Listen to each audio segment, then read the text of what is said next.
Salut les amis, c'est PKLN, j'espère que vous avez la forme. Aujourd'hui, on va se faire une petite analyse nocturne du Bitcoin comme d'habitude. Avant ça, si t'es pas encore abonné, je t'invite à le faire, un petit com, un petit like, et n'oublie pas d'activer la petite cloche pour ne pas rater les prochaines vidéos. Allez, suis-moi, c'est parti.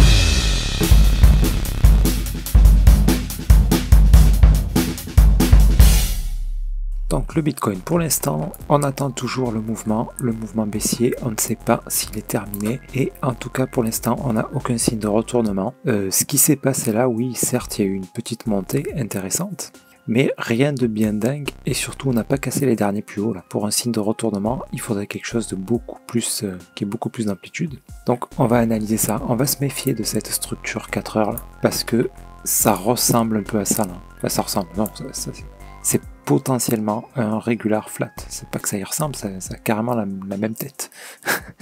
Du coup, on se méfie parce que ça annoncerait une cassure de ce dernier plus bas. Voilà, ça veut pas dire forcément descendre à 18 000. Hein. Ça peut venir juste à ras, là, ou 26 600, là, 26 500, le casser un petit peu, et ensuite repartir là aussi. Mais voilà, toujours est-il que là, on fait attention. Ici, potentiellement, ça peut venir faire ça. En tout cas, ça devrait au moins faire la même amplitude que ça. Ok, pour nous donner éventuellement un running qui pourrait nous donner un dernier plus haut avant de venir casser ce bas. Voilà, tout ça est possible. Ok, quel scénario je vais privilégier? Moi, déjà une baisse, et je vais pas me hasarder à dire ça va attendre tel prix puis remonter. Non, ça on n'en sait rien, on va suivre les setups.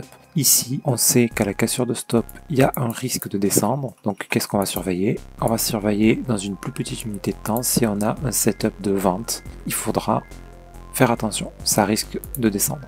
Voilà, pour l'instant, j'ai pas tellement de signaux de vente, mais on se méfie parce que là, même sans signaux, là, avec ce haut cassé, là, boum, d'un coup, ça peut chuter. Ça serait pas une surprise. Donc ici, par exemple, on a eu un signal de vente. Vous voyez? Voilà, si on a quelque chose comme ça, il faudra s'attendre à ce qu'on ait un mouvement au moins de cette amplitude, si ce n'est, comme je vous ai dit, casser le dernier plus bas. Pour l'instant, c'est trop tôt pour le dire. Là, on a eu une petite baisse comme ça. Si ça vient ici plus bas que ça, là, et qu'après ça remonte comme ça, bon ben c'est là que ça va annoncer une baisse.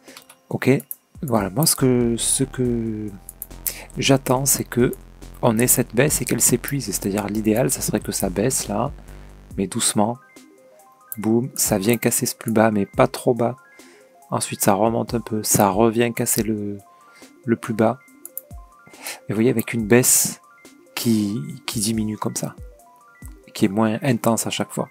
Ça annoncerait donc une divergence haussière. Derrière ça, vous avez une bonne impulsion, peut-être pas si grande, mais une bonne impulsion correction qui traîne. Et là, c'est parfait. Là, on peut rentrer très sereinement. On n'en est pas encore là pour l'instant. J'attends toujours une potentielle baisse. Ok, donc là, je parle pour les traders. Hein. C'est-à-dire si vous voulez faire du trading, si vous voulez investir, on s'en fout du prix. Hein. On est très bas là. Hein. Que vous le payez 31 000 ou 29 000 ou 28, ce que vous visez c'est du long terme, et voilà, parce que c'est impossible de choper exactement le plus bas, c'est impossible. Là il peut très bien, parce que là potentiellement ça nous annonce de la baisse, mais c'est pas sûr, hein. Il peut y avoir une super news de dingue, et boum, d'un coup il nous fait une impulsion correction, et en fait ça va repartir à la hausse peut-être. Pour l'instant on n'a aucun signal de ça, le signal qu'on a est plutôt baissier, donc on va attendre ça. Si vous vous rappelez bien, on va regarder un journalier. On avait parlé de ce risque là pour cette structure. Vous voyez, impulsion, correction comme ça, regular flat. Hop, si je fais une copie de ce move là, hop. Donc là on n'est pas sur la même échelle de temps, hein. Pas du tout même. Donc on va passer, hop, en 4 heures. Voilà que vous voyez bien ce que je veux dire là. Ouais, non, en 4 heures, on n'y voit pas grand chose, on va passer plutôt en 1 heure. Ouais, ça correspond plutôt à du 1 heure. Voilà, si je cale ça dessus. Voilà, donc l'amplitude ne sera pas forcément exactement la même, hein, bien sûr. Mais, vous voyez, on a un mouvement très, très similaire. Donc moi, je m'attends à quelque chose comme ça, en fait. Voilà, pourquoi ça? Tout ça, c'est du fractal. Hein. Enfin, les petites structures forment la grande structure. Une grande structure, enfin, les mouvements sont les mêmes dans chaque unité de temps. D'accord? Donc Donc voilà, cette petite structure qu'on voit à 1 heure ne mettra pas autant de temps que celle qu'on a vue là en journalier, bien sûr, à se développer. Mais voilà, quand on a ce genre de mouvement, très souvent, ce qu'on a derrière, c'est une baisse. Donc si vous pouvez observer ça dans au moins 80-90% des cas. Donc on va bien sûr miser sur ça. Donc, tout ça pour dire quoi? Voilà, on a eu un mouvement, correction, baisse, hop, impulsion dans l'autre sens, une belle correction. Où est-ce qu'il est? Ce mouvement-là, j'en tiens pas compte. Parce que là, il y avait un contexte, on va dire, macro qui était très particulier. Il y a eu la guerre en Ukraine par là. Donc, s'il y a eu des mouvements voilà, un peu particuliers. Donc celui-là, ça ne m'étonne pas qu'on ne le retrouve pas. Par contre, on retrouve tous ces mouvements-là. L'impulsion baissière, hop, la remontée, une correction ici, là, vous voyez. Ça remonte, on casse le top. Derrière, voilà, moi je vais attendre à ce qu'on vienne casser ici le plus bas. Ok, là il y a de bonnes probabilités que ça soit ça qui se passe. Bref, ok les amis, voyez ce que je vois moi pour l'analyse du Bitcoin. Donc jusqu'à preuve du contraire, si jamais on a une grosse impulsion haussière, jusqu'à preuve du contraire, on n'a pas fini de descendre. On devrait venir tester ces plus bas là. Et si on les casse à peine pour après nous refaire une petite impulsion derrière, ça sera un excellent signe. Ça annoncera une fin de structure plus long terme. Là. Vous voyez, on a ce mouvement là très très fort. Boum, si on venait casser plus bas moins fortement, hop, et qu'on traîne là, ça serait excellent. Il manquera plus qu'à attendre l'impulsion, correction, pour prendre un bon trade. Et puis voilà. Ce que je rappelle là, oui, je rappelais quand même ce qu'on attend sur le long terme. Sur le long terme, il n'y a pas 36 solutions, il y en a 2. Donc on attend bien sûr que ce mouvement soit fini pour voir la suite. Hein. Ce mouvement baissier là, il devrait se terminer à un moment donné hein, quand même. Ça devrait traîner, s'épuiser, s'essouffler.